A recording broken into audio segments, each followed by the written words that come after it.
Hello दोस्तों, मैं doctor Mahendra नागर। मेरे यूट्यूब चैनल में आप सबका बहुत बहुत स्वागत है। आज हम बात करेंगे मूत्र मार्ग में सिकुड़न, यूरिथ्रल स्ट्रिक्चर, यूरिथ्रा में सिकुड़न या संकुचन। इस तकलीफ के बारे में काफ़ी लोग जानते हैं। जो इससे परेशान है वो तो इसको समझते भी हैं।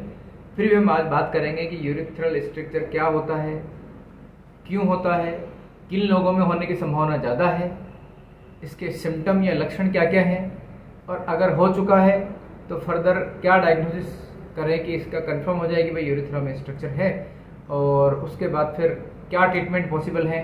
इन सब के बारे में चर्चा करेंगे आज। तो सबसे पहले समझते हैं यूरिथ्रा।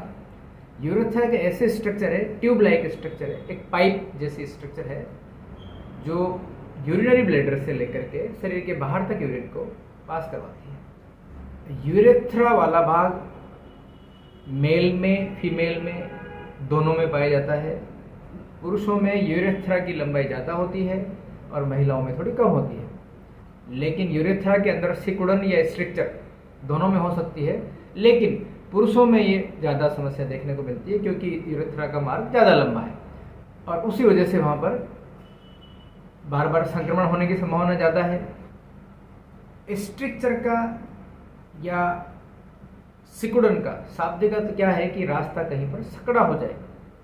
जो भी केनाल जा रही है, जो पाइप जा रहा है, वो बीच में से सकड़ा हो जाए। सकड़ा कैसे हो जाता है? ये बार बार इन्फेक्शन की वजह से, यूरिन में इन्फेक्शन हो जाए, बार बार चोट लग जाए, कभी पहले प्रोस्टेट का ऑपरेशन हुआ हो या और कोई ऑपरेशन हुआ हो उसके आसपास के एरिया में, उसकी वजह से कोई इंजरी हो जाए।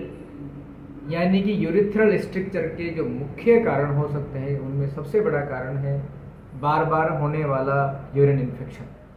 उसके अलावा जो कारण हो सकते हैं वो हो सकते हैं इंजरी के। इंजरी किसी भी कारण से हुआ हो, स्टोन के ऑपरेशन की वजह से हुआ हो, कैथेटर की वजह से इंजरी हुई हो, प्रोस्टेट के ऑपरेशन की वजह से इंजरी हुई हो, किसी भी तरह से फिजिकल ट्रॉमा या फिजिकल इंजरी उस एरिया में हुई है तो भी कारण हो सकता है। क्योंकि दोनों ही वजह से क्या होता है, यूरिथ्रा के आसपास, यूरिथ्रा के मार्ग में सूजन आ जाती है। और ये सूजन जब एक या एक से ज़्यादा बार आ गई, किसी को तो एक बार की सूजन से भी नुकसान हो जाता है, किसी को ज़्यादा बार इन्फेक्शन से, ज़्यादा बार सूजन आने से तो फिर समस्या हो ही जाती है।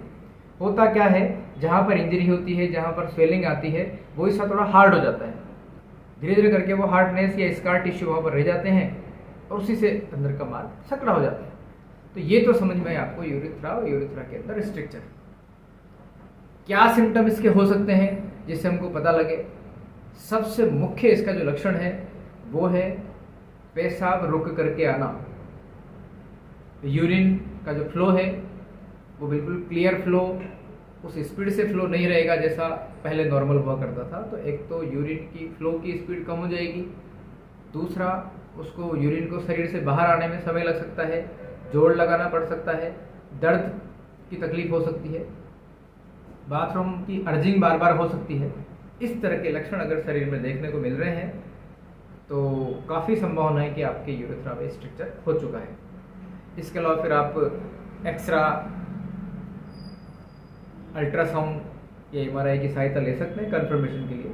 तो आप जिस भी डॉक्टर को कंसल्ट करेंगे वो आपको इन्वेस्टिगेशन के हिसाब से देखेंगे कि क्या ज़रूरत है। जैसा हमने अभी बात करी कि यूरिनरी ट्रैक्ट इन्फेक्शन जिन लोगों को ज़्यादा बार हो रहा है उनको यूरिथ्रा में स्ट्रक्चर की संभावना होती है। ऐसा भी होता है कि यूरिथ्रा में स्ट्रक्चर तो किसी और वजह से हुआ है, जैसे इंजरी से, किसी और ऑपरेशन की वजह से। अब उस स्ट्रक्चर बनने की वजह से बार बार यूरिन इन्फेक्शन होता हो, ये भी पॉसिबल है। तो जिन लोगों को यूरिन में बार बार इन्फेक्शन हो रहा है वो भी ये चेक करा सकते हैं कि कहीं उनको स्ट्रक्चर की वजह से तो नहीं है। यूरिथ्रल स्ट्रक्चर के और भी सिम्टम हो सकते हैं, जैसे यूरिन के अंदर ब्लड आना, सीमन के अंदर ब्लड आना, यूरिन करते वक्त पेनिस में दर्द होना। अब आते हैं कि जब यूरिथ्रा में स्ट्रक्चर हो चुकी है, स्ट्रक्चर भी अलग अलग प्रकार की हो सकती है। किसी को किसी एक जगह स्ट्रक्चर हुआ है, एक जगह सिकुड़न हुआ है केवल, किसी को लंबा एरिया में सिकुड़न हो गई है, किसी को एक से ज़्यादा जगह सिकुड़न हुई है। उस हिसाब से ही ट्रीटमेंट में समय कम और ज़्यादा लग सकता है, ट्रीटमेंट भी वेरी कर सकता है। तो बात करते हैं ट्रीटमेंट की। जब आप इन तकलीफ़ों को लेकर के यूरोलॉजिस्ट के पास जाएंगे तो सबसे पहले आपका इन्वेस्टिगेशन होगा, उसमें पता लगाया जाएगा कि भाई स्ट्रक्चर एक है, ज़्यादा है या फिर लंबा स्ट्रक्चर है। उसी आधार पर फिर या तो यूरेथ्रा के पाइप को डायलेट करने का काम किया जाएगा, या फिर ज़्यादा बड़ा स्ट्रक्चर है तो यूरेथ्रोप्लास्टी उसको रिपेयर किया जाएगा, या इसके अलावा एक और तरीका है कि नया रास्ता दिया जाए, पूरे पाइप को तो हटा दिया जाए और यूरिन को शरीर से बाहर आने के लिए नया रास्ता बना कर दिया जाए। ये सारे ही बहुत कॉम्प्लिकेटेड चीज़ें हैं और लाइफ स्टाइल बहुत इजी गोइंग नहीं रहती है इससे, लेकिन मजबूरी में लोग करा रहे हैं। अगर डायलेट किया है यूरेथ्रा को, काफ़ी संभावना है कि वो धीरे धीरे करके वापस उसमें सिकुड़न आ जाएगी, क्योंकि बॉडी का खुद का जो रिपेयरिंग का मैकेनिज्म है वो प्रॉपर काम नहीं कर रहा। तो क्या किया जाए कि यूरेथ्रा में जो स्ट्रक्चर बन चुके हैं इनका एक प्रॉपर ट्रीटमेंट हो, ताकि लंबे समय तक कोई तकलीफ ना आए। लंबे समय तक इसलिए कह रहे हैं क्योंकि हम किसी भी तरीके से इसको ठीक कर लें, अगर हम लाइफ स्टाइल में जो कारण हमारे पहले रहे हैं जिनकी वजह से स्ट्रक्चर आया है, यही कारण लाइफ में आगे भी अगर हमारे सामने आते हैं तो स्ट्रक्चर वापस भी बन सकती है। क्योंकि जब स्वस्थ शरीर में किसी कारण से कोई बीमारी डेवलप हुई है तो रिपेयरिंग के बाद शरीर वापस स्वस्थ हो गया, तो जैसे पहले तकलीफ आई थी ऐसे भविष्य में आ सकती है। अगर कारण उसी तरह का है, लाइफ स्टाइल में अगर आप चेंज नहीं करते हो तो कोई भी बीमारी दोबारा हो सकती है। तो मेरी नज़र में तो बेस्ट ट्रीटमेंट जो हो सकता है वो होम्योपैथिक में पॉसिबल है यूरेथ्रल स्ट्रक्चर का। काफ़ी सारे मेडिसिन आती है। एक्चुअल होम्योपैथिक तरीका जो है उसमें प्रॉपर केस हिस्ट्री ली जाएगी।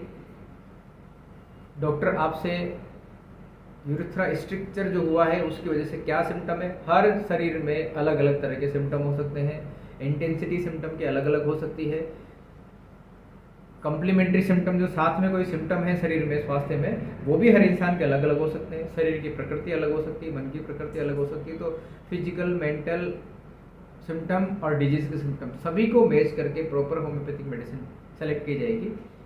ये काम आप खुद नहीं कर सकते, सेल्फ मेडिकेशन से बिल्कुल बच के चलना है। आप किसी एक्सपीरियंस होम्योपैथिक डॉक्टर को कंसल्ट करें, अपना केस स्टडी करवाएं और प्रॉपर तरीके से जैसा बताया जाए, जितने समय के लिए बताया जाए उस ट्रीटमेंट को लें, क्योंकि कुछ महीने तो इसमें लगते हैं। तो आपको इतना बेहतरीन रिजल्ट मिलेगा कि धीरे धीरे करके जो सिम्टम आपके हैं, बार बार यूरिन जाना और बाथरूम में जलन होना या ब्लड आना या पेन होना, ये सब सिम्टम तो कुछ ही दिन में बिल्कुल ठीक हो जाएंगे। ऐसा लगेगा कि बहुत कुछ ठीक हो गया, आराम आ गया। लेकिन स्ट्रक्चर है, एक स्ट्रक्चर डेवलप हो चुकी है, एक संरचना बन चुकी है वहाँ पर, तो वो जो आकार बढ़ गया है जिसकी वजह से रास्ता सकड़ा हुआ है उसको पूरी तरह से ठीक होने में कुछ समय लगेगा। वो धीरे धीरे करके हील करेगी बॉडी। तो मेडिसिन के नाम बताने का भी कोई फ़ायदा नहीं है, क्योंकि मेडिसिन तो सेलेक्ट की जाएगी, जो आपका डॉक्टर ही करेगा।